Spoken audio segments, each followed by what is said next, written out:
How to hide contacts on Snapchat. Hey everyone, welcome back to our channel. In today's video I will guide you on how you can hide contacts on Snapchat, so make sure to watch the video till the end.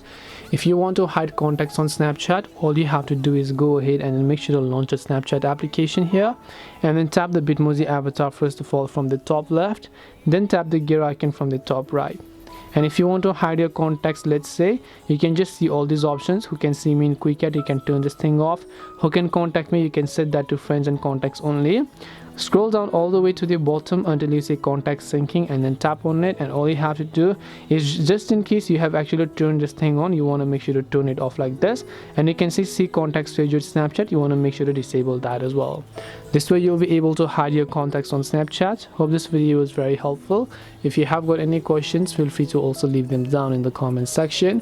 Thank you very much for watching till the end of this tutorial, and see you soon in our next video.